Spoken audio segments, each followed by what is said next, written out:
नए शब्द: सुहानी, सुंदर, दौर, काल, समय, नेक, भला, अच्छा, इरादा, संकल्प, कलम, लेखनी, उत्थान, प्रगति, पर्व, त्योहार, सयानी, समझदार, मुहावरा, तान लेना, निश्चय करना। सुनो तो जरा, त्योहार मनाने के उद्देश्य की वैज्ञानिकता सुनो और सुनाओ। संदर्भ: त्योहार मनाना किसी भी उद्देश्य को खेल खेल में करने का एक वैज्ञानिक तरीका है। हमारे देश भारत को उत्सवों का देश कहा जाता है। हम लोग बहुत सारे उद्देश्यों की पूर्ति हेतु उनको त्योहारों में बदल देते हैं और वो उद्देश्य खेल खेल में पूर्ण हो जाता है। व्याख्या: भारत एक त्योहारों का देश है। यह हमारे राष्ट्र के प्रबुद्ध लोगों की मान्यता रही है कि वो इस परंपरा को अंगीकार किए थे।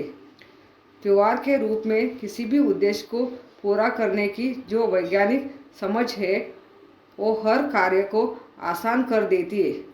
लोगों के लिए वो कार्य न होकर एक खेल बन जाता है। जरा सोचो, लिखो। तुम्हें रुपयों से भरा बटुआ मिल जाए तो? यदि मुझे रुपयों से भरा बटुआ मिल जाए तो सबसे पहले मैं यह जानना चाहूँगा कि वह बटुआ किसका है। यदि उस बटुए में उसके मालिक के बारे में कोई जानकारी मिल गई तो मैं उस व्यक्ति को सूचित करूँगा।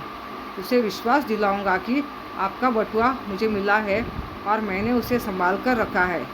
आप आकर अपनी अमानत ले जाइए। यदि बटुए में उसके मालिक के बारे में कोई जानकारी नहीं मिली तो अपने विद्यालय के शिक्षकों को दूंगा। उनसे निवेदन करूंगा कि यह बटुआ मुझे मिला है, आप इसके मालिक को इसे सुपुर्द करने की कृपा करें, क्योंकि जिसका बटुआ गायब हुआ होगा वह परेशान होगा। स्वयं अध्ययन: स्त्री शिक्षा का इन पर क्या प्रभाव पड़ता है, लिखो। स्वयं, परिवार, समाज, देश। स्वयं: यदि स्त्री शिक्षित होगी तो उसका जीवन स्तर अच्छा रहेगा, वह आत्मनिर्भर बनेगी, समाज में उसका सम्मान होगा, वो अपने देश और समाज के लिए अपना योगदान देने में समर्थ होगी। परिवार: यदि स्त्री शिक्षित होगी तो अपने परिवार को भी शिक्षित बना सकती है, अपने परिवार को सही दिशा दिखा सकती है, अपने परिवार की आर्थिक मदद कर सकती है, सामाजिक कुरीतियों से बचा सकती है। समाज: अक्सर देखा जाता है कि महिलाएं तरह तरह के अंधविश्वास एवं सामाजिक बुराइयों को शिकार हो जाती है। यदि स्त्री शिक्षित होगी तो समाज में जागरूकता लाकर सामाजिक उत्थान कर सकती है। देश: यदि स्त्री शिक्षित होगी तो देश में विकास की क्रांति आ सकती है। कहा जाता है कि देश पढ़ेगा तो देश आगे बढ़ेगा। शिक्षित स्त्री देश में व्याप्त बुराइयों को दूर कर प्रगति पथ पर अग्रसर हो सकती है। विचार मंथन: बेटी बचाओ बेटी पढ़ाओ। हमारे देश में कालांतर से ही बेटा बेटी में अंतर किया जाने लगा था। परिणाम यह हुआ कि लोग बेटी को विद्यालय ही नहीं भेजते थे, कुछ लोग उसे गर्भ में ही मार डालते थे। यह एक सामाजिक बुराई बन चुकी थी। इस बुराई को समाप्त करने के लिए प्रधानमंत्री नरेंद्र मोदी ने देश को एक नारा दिया, बेटी बचाओ बेटी पढ़ाओ। सरकार के प्रयास से लोगों में जागरूकता आई और सबने इस बात को स्वीकार किया कि हम बेटी को बचाएंगे और उसे पढ़ाएंगे भी। देश तभी आगे बढ़ेगा जब बेटा बेटी दोनों एक समान पढ़ेंगे, उनमें कोई भेदभाव नहीं होगा, सर्वत्र समानता की लहर लहराएगी। अध्ययन कौशल: अपने विद्यालय के 5वीं से 8वीं तक की कक्षाओं में पढ़ रहे छात्र और छात्राओं की संख्या संयुक्त स्तंभालेख द्वारा दर्शाओ। संदर्भ: इस गतिविधि में आपको एक संयुक्त स्तंभलेख बनाना है। इस स्तंभलेख से आपके विद्यालय की 5वीं से 8वीं तक की कक्षाओं में पढ़ रहे छात्र छात्राओं की संख्या ज्ञात होगी। व्याख्या: इस गतिविधि को करने के लिए आपको सबसे पहले अपने विद्यालय के 5वीं से 8वीं तक के छात्र छात्राओं की संख्याओं को ज्ञात करना होगा। आप यह संख्या 5वीं से 8वीं तक के अध्यापकों की सहायता से पता कर सकते हैं। संख्या ज्ञात करने के बाद आपको एक संयुक्त स्तंभ लेख बनाना है। कविता की पंक्तियाँ पूरी करो। बेटी युग में डैश डैश डैश डैश गढ़ेंगे। बेटी युग में बेटा बेटी सभी पढ़ेंगे, सभी बढ़ेंगे, फौलादी ले नेक इरादे, खुद अपना इतिहास गढ़ेंगे। बेटी युग डैश डैश डैश डैश उत्थान पर्व है। बेटी युग सम्मान पर्व है, पुण्य पर्व है, ज्ञान पर्व है, सबका सम्मान करे तो जन जन का उत्थान पर्व है। जानकारी लिखो। बेटी पर्व। बेटी पर्व अर्थात बेटियों के सम्मान का पर्व।